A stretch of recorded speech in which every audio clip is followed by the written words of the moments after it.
what makes sex so great is the deep meaning and that emotional connection that you get from it. And it feels like pure love, like a pitcher being poured right into your body, like just receiving and giving just love to another person. And it's has this replenishing, rejuvenating effect. Great sex does. Which is funny because most of these people and all the research, there's very little mention of orgasms or body performance. Welcome to the Get Your Marriage On podcast. I'm your host, Dan Purcell, a Christian marriage and intimacy expert and coach. I'm on a mission to help couples have the best sex and most emotionally intimate marriages possible. Our episodes cover topics you've always wondered about and are packed with practical advice designed to help you take your marriage to the next level. Hello, everyone, and welcome to this episode of Get Your Marriage On. Today, I'm joined with my lovely coworker and team member, Caroline. Hello. Hi, everyone. In today's episode, we're going to address a lot of the questions that you have asked us through our anonymous Q&A form on our website. This is a form where anyone can send a question to me anonymously, and we will do our best to answer them in an upcoming podcast episode. We've done a few of these, and they're really, really fun, and I'm grateful that Caroline's going to join me. She'll offer her woman's perspective on a lot of these things, and it's going to be fantastic.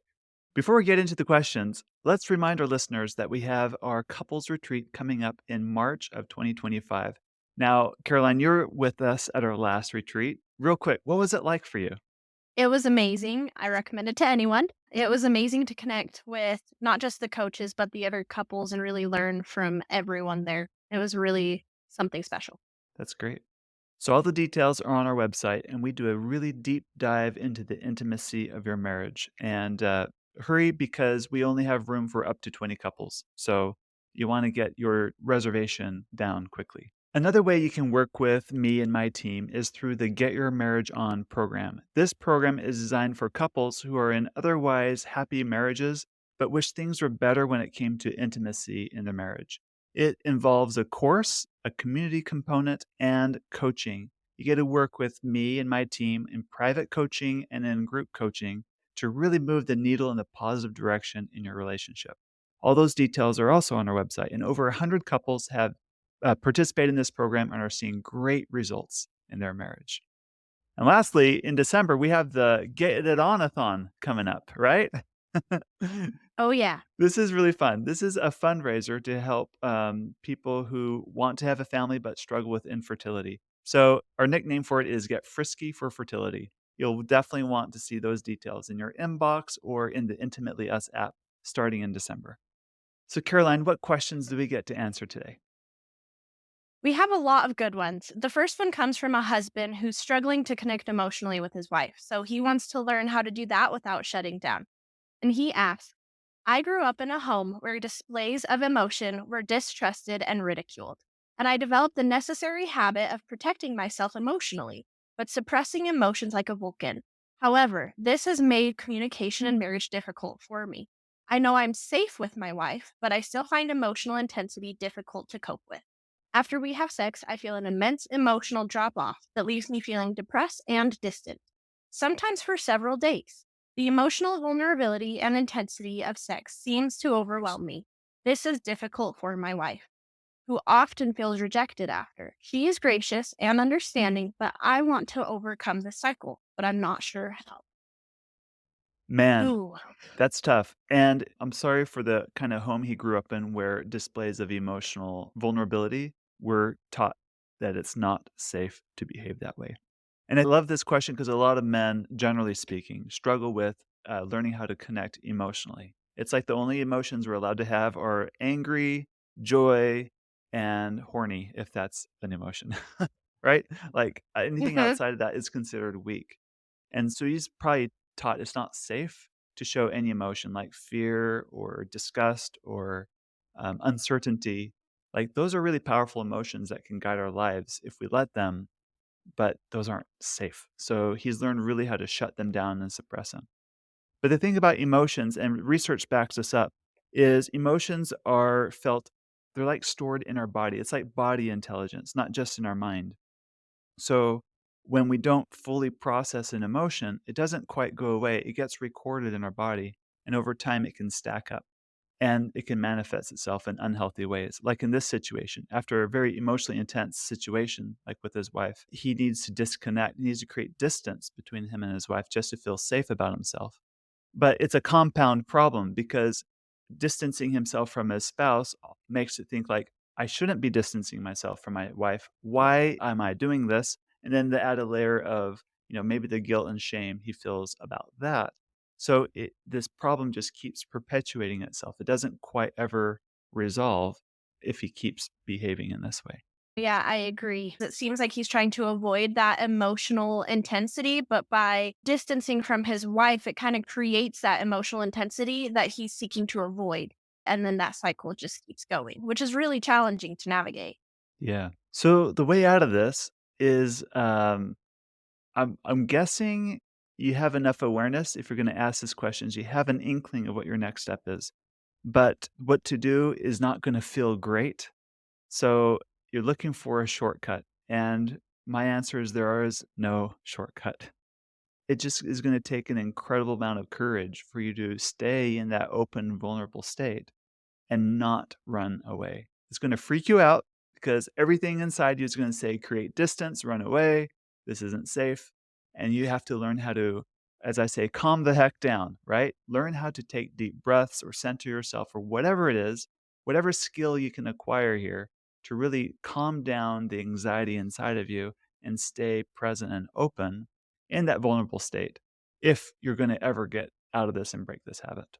Yeah. And something, Dan, that I was thinking of is it's okay to communicate with your spouse that you're feeling that emotional intensity and vocalize the impulses that you're having to pull away in that moment. You can be like, hey, I'm really trying hard not to create distance, but I really want to right now. Can we talk about this? Can we connect in this way and like help ground each other in that moment? This would be uncomfortable to do if you're not used to sharing emotional situations with your spouse, but it is totally okay to work towards being honest with your spouse in that moment of, I'm feeling overwhelmed emotionally and this is hard for me. You can 100% say that to your spouse. It helps Yeah. them to understand what's going on for you.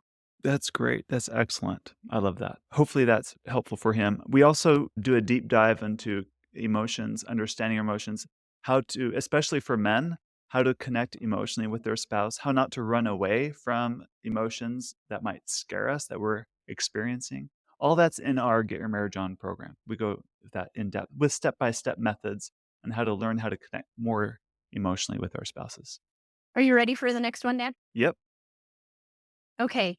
This one is from the perspective of the wife. She is struggling to find ways to connect romantically and sexually and to have that desire for her spouse, even though he's stopped using porn, which had impacted their marriage. So she says, my husband has finally been able to quit using pornography.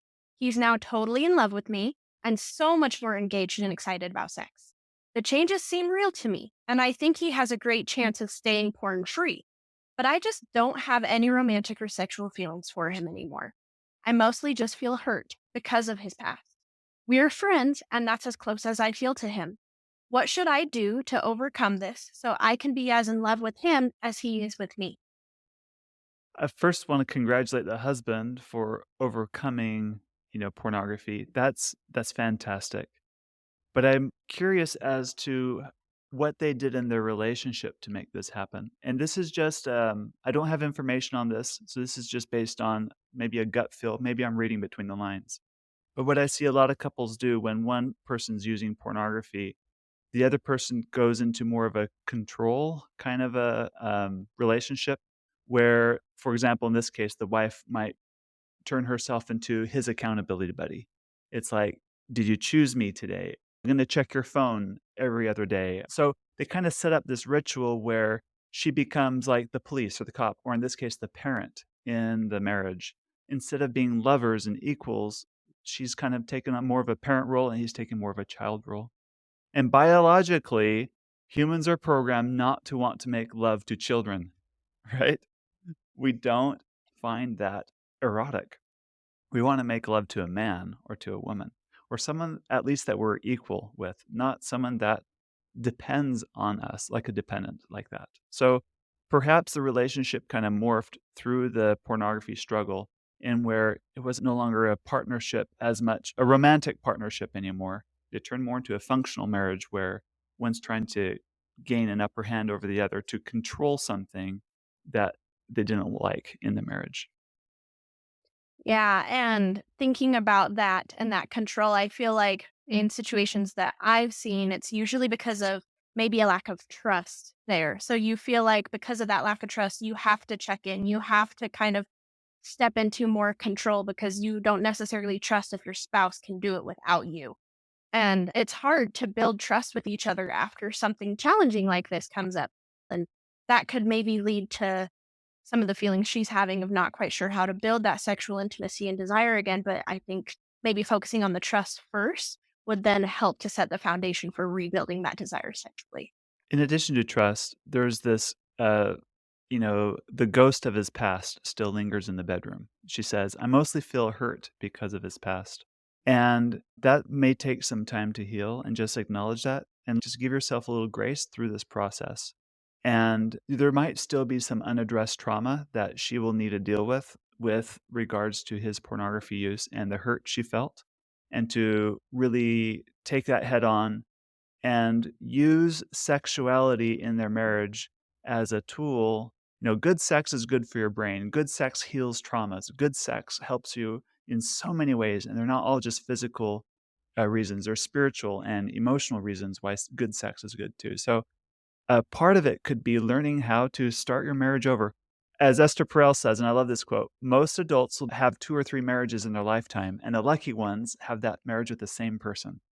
In other words, you can start a new marriage with the same person and see if you can approach this from fresh eyes. Let's start over here and build something great. Yeah, and I love that you brought up grace in this instance too, because I think maybe this wife is putting pressure on herself to be healed at the same rate that the pornography stopped at. Healing from what she went through doesn't happen at any specific pace. It can take time. And that's why I like that you said, like, they get to make a new marriage. They can help her heal at her pace while creating that new marriage for them and step into that. And I love the quote you shared. That's just wonderful. And I think that could be a beautiful thing that applies here. Great. Hey, the next one is from a husband, and he has a question about penis size and how that's impacting his marriage. So his question is, my cock is very small and comes usually in less than a second of sex. My wife is not satisfied, and I was wondering if there was anyone who had any good advice. Yes, I know about other ways of pleasing her, which I do well with my mouth, but I want to be able to make her orgasm with my cock. Great. First of all, I hope you're not offended with the word cock here. We're going to use that because that's the word he used. Second of all, I want to just recognize that feeling like your body is inadequate to satisfy your wife is going to be a really difficult feeling to have. And just feeling inadequate to please your wife sexually can permeate every interaction you have with her, even the non-sexual interactions. So this can be definitely something that will haunt the whole marriage if it's unaddressed. And I'm not surprised that your wife isn't satisfied. When you say you come in less than a second, that's very rapid ejaculation. So I want to invite you to think about your situation a little differently, because the way you're thinking about it now is not going to solve your problem in your current state. You have to think about it differently. The first principle is the size of your penis usually has very little bearing on women's pleasure. Now, there are women that say they prefer maybe more girth than length, but ultimately, the pleasure center for a woman is her clitoris, not her vagina. Would you agree, Caroline? Yes.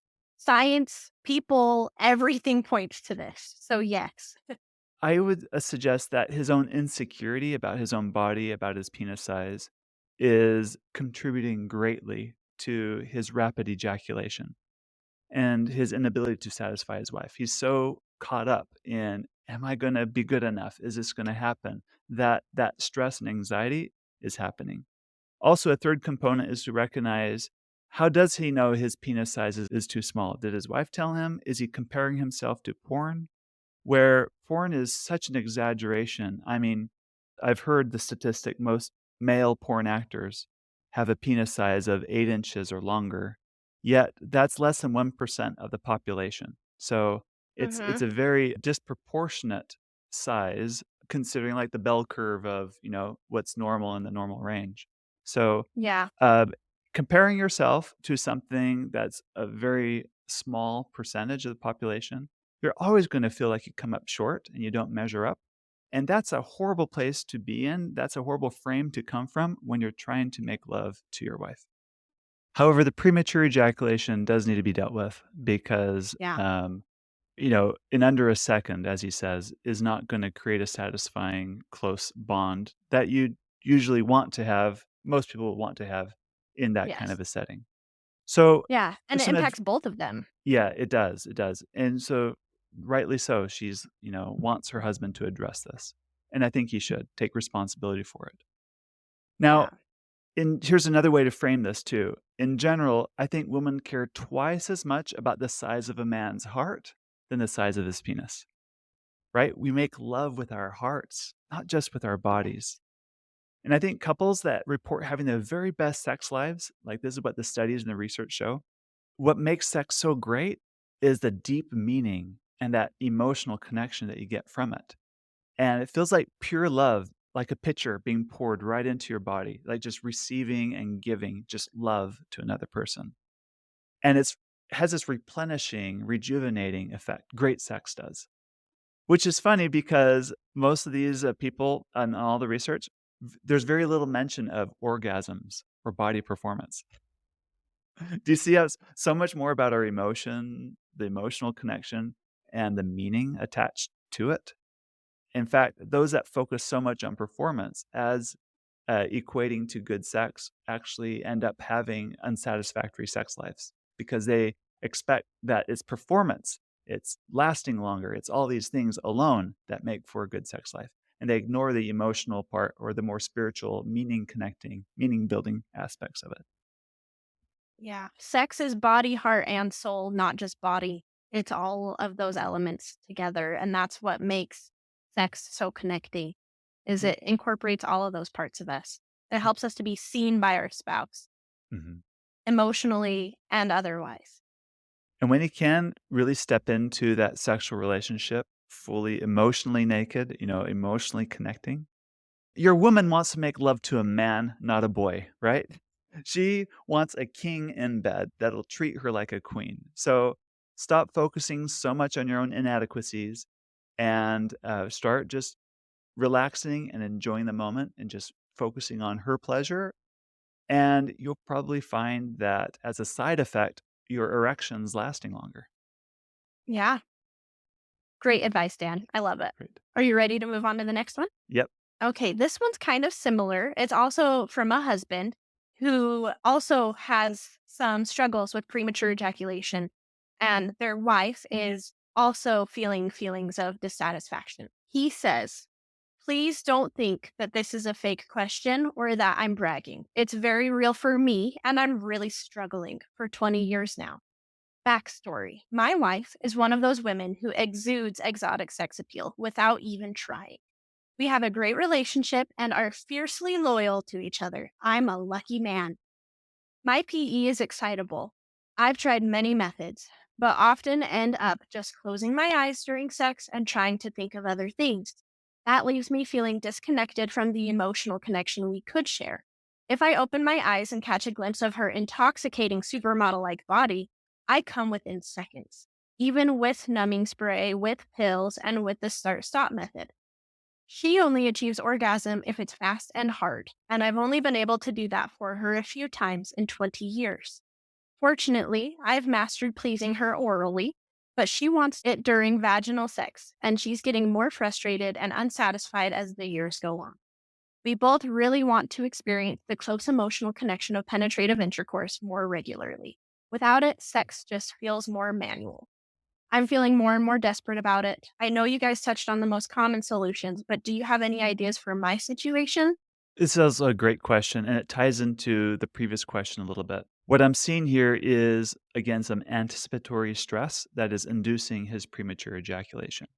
So, what would help him is learning some arousal control and self awareness. Again, this is more mindfulness practice around his arousal. And one way you can do this practice, this is just being really practical, is by the way, this is something you'll need to set aside time for, like you would set aside time for a gym workout or some other practice, where you're going to calendar maybe 20 to 30 minutes 3 times a week over 6 weeks or so. You're going to put lubricant on your hand and start stimulating yourself, and you wanna get an erection, you wanna get fairly aroused, but you don't want to ejaculate. And what you wanna do is get to a state where you can focus on high levels of arousal without necessarily tripping over into the orgasm threshold.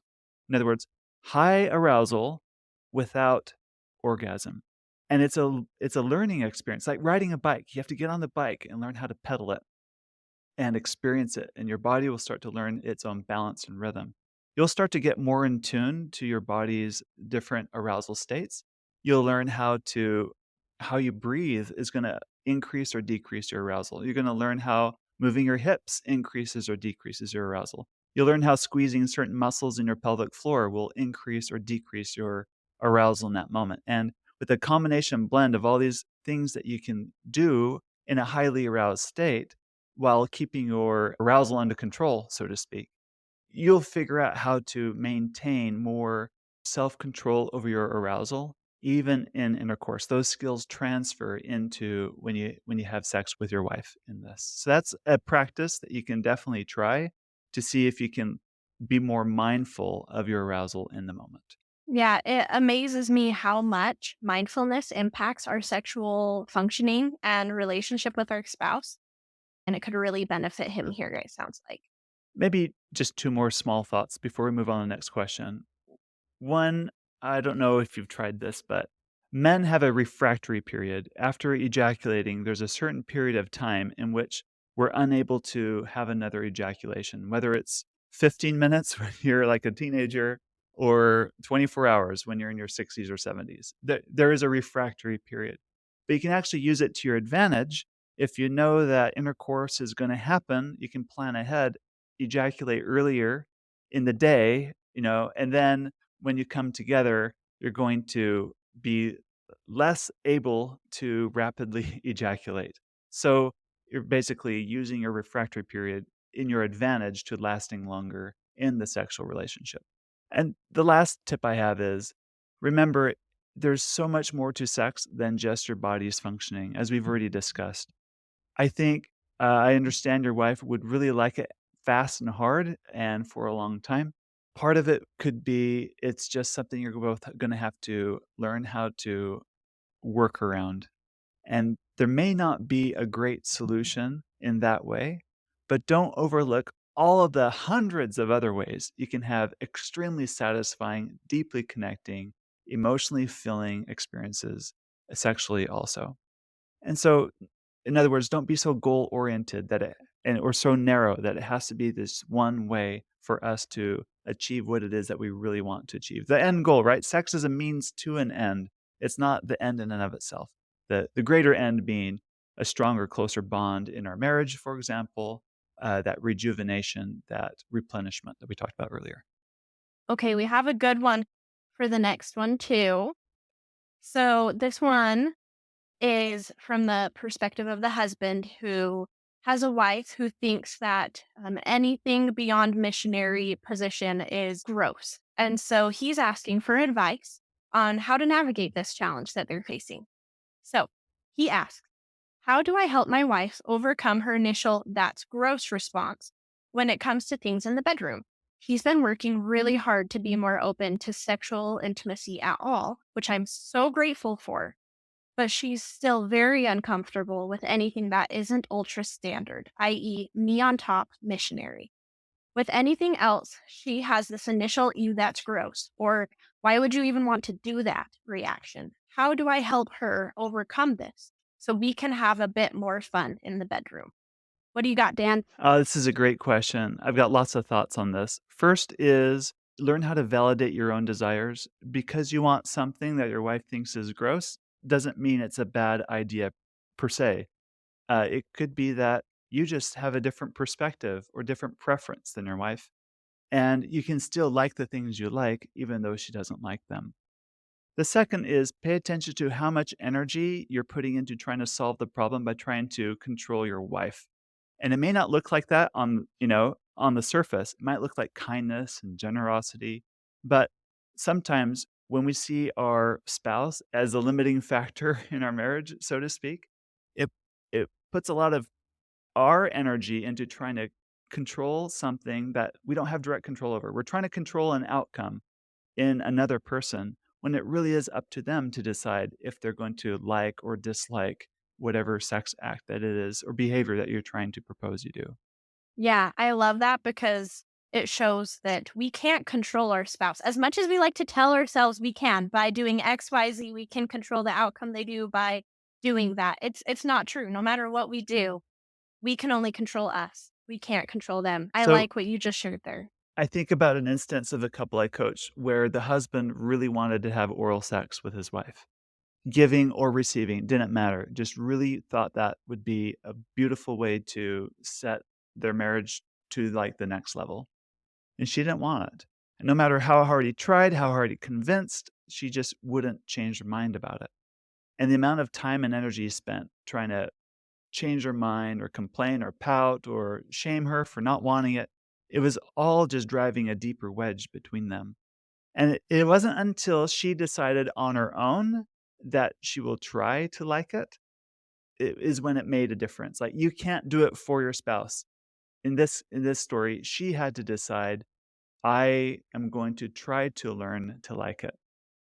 It That's when things will change. It reminds me of a joke. How many therapists does it take to change a light bulb? Do you know? I haven't heard this one, no. Only one, but the light bulb really has to want to change. That's pretty good. Right? That's the idea, right? Like, you can't change your wife. You can't make her change her mind around these things.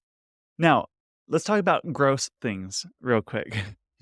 Quote unquote gross things. I think it's very normal for men and boys to be less grossed out by sex. Do you agree, Caroline? Yeah, I mean, I think it also depends on your upbringing, but just like at the root, I feel like, yeah, guys are less grossed out by things than women are. Think about like bugs, earthworms, spiders, like, right? Like, generally Yeah. speaking, boys are a lot more comfortable with those things than girls. And Hmm. I think there might be a biological or even divinely designed reason for that. Because perhaps women have a lower disgust threshold or a higher disgust threshold, however it's said, because it helps them keep babies alive. It's probably adaptive in that context. So it might be that she just has more sensitive to disgust, and so certain things you're proposing in sex might be a little bit more difficult for her to accept because of that adaptive quality that she has. And in the right context, it's adaptive. Maybe in your sexual context, it's not serving you very well. So that's probably something worth examining. Yeah, I think it would be interesting to dive deep on why she believes it's gross, like why she has these feelings, like what beliefs are fueling these feelings behind thinking that different things regarding the sexual relationship is gross. It would be an interesting conversation for them to have in a non-judgmental way, not with the end goal of oh, learning these root beliefs are going to change her choices, but just to learn more about her and why she feels and believes the way she does. And then that would give both of you the opportunity to have some deeper discussions about it, and you could understand her better, and then she could understand you better, and maybe down the road, it would help her to feel more comfortable, maybe not, but at least you'd better be able to understand why she feels the way she does. I like that, Caroline. And my wife and I have definitely had those conversations over the years.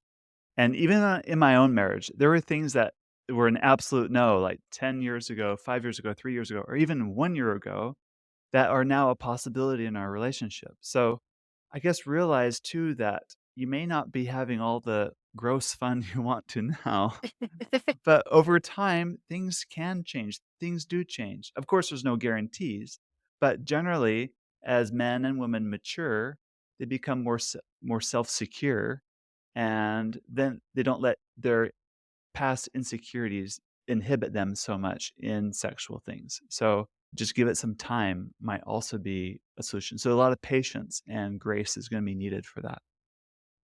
No, I totally agree. I similarly, when I first got married, I was like, "Oh, I will absolutely not A, B, C, D." And then things change as I myself have gone through my sexual scripts that I had and go, "Oh, is this actually true or is this serving me in my marriage?" And really analyzing those beliefs, those scripts that I had. And once I had the ability to reflect on that, it changed what I then was willing to try and not try. And so Yeah. I think I like that you shared that that's something you experienced because I think that's just something that universally happens to a lot of couples. You might be surprised at where you see yourself later. You can't force it though, right, No. Caroline? It No, you kinda can't. unfolds, right. So, in the Yeah. meantime, Anna warned this man that, first of all, differences in preferences are normal. So, that's okay. There's nothing wrong with having different preferences or perspectives on things. But I'd warn you about taking up a one up position, as I call it in my Mm. coaching program. This is when you take the I'm superior to you because I have it figured out and you don't. Or you're the limiting factor in our marriage because of your insecurities and hangups around sexual things. Taking that attitude puts you on unequal grounds. It says basically, I have more authority or more of a say in our marriage than you do, which really interferes Yeah. with intimacy because in order to be truly intimate with someone, you need to have a good sexual friendship with someone. You need to be on equal Yeah. grounds. So the moment you break off that equal partnership and create hierarchies in your relationship where you go one up or she goes one down, that's or something like a combination like that, as I teach in my program, that sets you up for a lot of difficulty, and, for me, it put us back a few years in our sexual development because of my tendency to go one up in certain areas. So I'd warn you about that. I definitely think that's a good caution to issue for anyone in their sexual relationship. Okay. Let's move on to the next one. This one is probably one of the heavier questions. It's from the perspective of a wife who's feeling a great deal of sadness because she wants to feel desired by her husband and she feels like she's not and has a hard time with him not telling her that he thinks she's pretty every once in a while, which she would like him to. So her question is, how do I overcome my sadness that my husband never tells me I'm beautiful or in any way indicates that he's attracted to me? This dynamic has forced me to create my own self confidence and validation, but man, it would sure be nice to hear once in a while. I don't even know the last time he expressed that to me. It's hard to not feel jealous when I hear about other husbands who express that a lot. I don't lament my appearance or body. I love myself. I think it's pretty normal to want to be desired by your spouse. So I'm guessing I just don't know what to do after I've expressed this preference. Do I just live and work around this element of sadness and disappointment forever? Maybe I'm not communicating in a way he understands. Does I would love it if you would tell me I'm beautiful once in a while, not do the trick?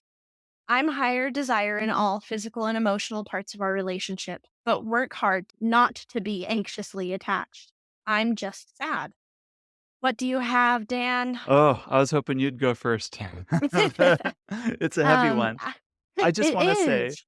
I'm just sorry she's going through this and acknowledge how hard this is. And I'm sad that you're sad about this too. One thought I had when I read this question is what Paul says in the New Testament in 2 Corinthians 12. He talks about how he had a thorn in the flesh. And if you remember, he asked the Lord like 3 times to take away this thorn, but the Lord didn't in his wisdom. Instead, it's as if saying to Paul, look, I'm not going to take this away. You're going to have this weakness, whatever it is. But because of that weakness, you're going to learn how to depend on me. And when you depend on me, you're going to find that you have more strength. Otherwise, you would be so full of yourself without any weaknesses that then you'd kind of disconnect from me. So, in other words, what I learned from that is many things, but what I want to highlight is there's definitely value in our suffering. And that's a hard pill to swallow, but sometimes by not getting everything we want in life has this refining power over us. It makes us more patient, it makes us more empathetic, It makes us more benevolent. It makes us more kind. Like, these difficult and hard things we go through in life actually make us better people. And I think that's part of God's design for marriage because, frankly, in marriage, you never get everything you want. When you're going to be married to someone, and if you're going to have an intimate marriage, disappointment is a big part of being married. And you have to learn how to balance that and cope with that and make meaning out of it. But you don't have to be bitter out of because of it. We can be better because of that. Yeah, and just building on that thought, I'm thinking of the part of her question where she says it forced her to create her own self confidence and validation. And I think part of this refining experience for her is it created that opportunity for her to really build on loving herself, validating herself, creating that self confidence. She says she loves her body and those things. And although she doesn't feel it from her spouse right now, it has given her an opportunity to do that for herself. And oh man, everyone wants to feel loved and desired by their spouse. That's part of getting married is to have that partner in life. I Yes. would say crime, but we don't encourage crime here. But Uh-huh. that partner in crime that you want that excitement, that joy, that connection, and you want to be desired by them. And so my heart just goes out to this sweet woman because but I just think of myself that sometimes it's easier for me to see what's not there than to see what is there. And so I don't know if this applies in her instance, but maybe instead of looking for what's not there, which is that being told that she's beautiful or attractive, maybe instead of only looking for that and seeing that lack, it could be helpful to look at the other ways that the husband does express his love and desire for her in other ways that maybe don't have to do with her physical appearance. Um, and that can be really harder done than said, but I think that could maybe be a valuable thing to try to recognize the ways he is showing love and connection, even if it's not in the way that she's hoping for. Yeah. If he's open to it, and only if he is willing, I think some coaching, marriage coaching from a really good coach might help uncover some deeper layers of what's really going on for him and for her that we just can't see on the surface with this question. For example, there could be some deep-seated insecurities that this man has, or Mhm. maybe some past trauma. And by trauma, I don't mean like a major event, but just could be a series of small things that have been unresolved that are preventing him. Or maybe it just was never modeled to him. So a lot of men generally don't like to take action if they're not if they're not certain that the result's going to succeed. Think about like a hunter. You're not going to draw the arrow to kill your deer if you're not fairly certain you have a chance at hitting the target, right? So a lot of men hedge, they hold back, they conserve their energy, they conserve their compliments, partially because they're afraid that it might miss the mark. So I just use that as an illustration how coaching can really help dive deeper in situations like this. Yeah, and as you were saying that, Dan, it made me think of something that I don't know if it's applicable in this instance or maybe it isn't someone else's, but I know that I've had conversations with guys before where they say, I don't want to compliment my wife's appearance because I don't want her to feel like she's being, That's her only what's the value, word? right? Yeah, Yeah. that's where I see her value. I don't want to solely focus on her appearance because I don't want her to feel objectified. I Yes, want her to uh-huh. know that I love every part of her. And so I don't know if this is happening in this relationship, but sometimes men are cautious if they're very self-aware to compliment physical appearance because they don't want their wife to think that's the only thing they see in them. And they don't want them to feel objectified by them. So they don't compliment that. So Yeah. that's just a thought that I had that could be at play or not, but it is a thought just to consider. I hear that a lot too, but I don't think that comes from a place of strength. I think it comes from a place of weakness. Because if you can be fully honest, men, generally speaking, too, are visual creatures, right? Yeah. That's our primary instinct in how we gather information and relate with the world and with our spouse. So, of course, if you think your spouse is beautiful, to express it and say it, but don't apologize that she's so beautiful and so stinking hot. Like, own it, love it. And it's okay if we're so afraid that our spouse is gonna think some way that we don't Yes. want them to think, that we hedge. that's again putting us in an enmeshed position because we're now depending. We're trying to control this outcome of this way we want our spouse to think or behave about us, and so we're playing these mind games. You got to drop the mind No, games because it's I dishonest. completely agree. It's not honoring yourself and what you're feeling and what you're thinking. We need to just be honest and be authentic and be like, dang, you're looking good. And I'm not afraid to tell you. Like, we need to be able to do that. Yes. Last caution for this woman is when we have difficulty in our marriages, we often think that there might be someone else out there, some nameless, faceless person that will just love me in all the ways that I like to be loved. And it's a fantasy, Yep. right? Um, Yeah. and this fantasy is not going to serve you. It doesn't help solve your immediate marriage problems. So find meaning in your struggles, seek coaching if that's helpful for you. And remember, I think love and loss go together. When you fully choose someone, it also means you're going to choose the parts of them that are their weaknesses too. They're the whole package. And that's part of love. Love comes with loss.